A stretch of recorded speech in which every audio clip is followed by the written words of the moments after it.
道の駅白山文化の里長滝は岐阜県白鳥町にある道の駅です。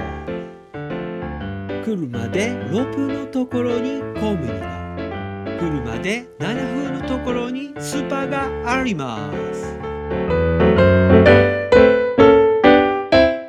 お風呂は車で12分のところに湯の平温泉があります。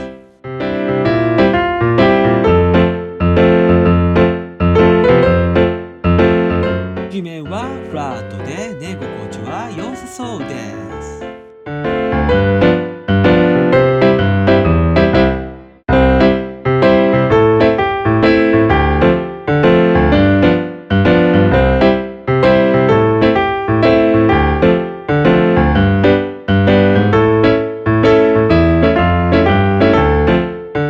トイレはきれいでウォシュレット付きです。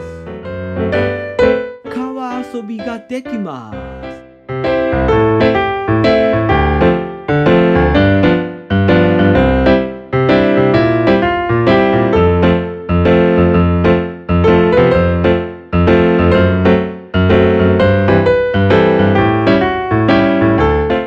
ご標高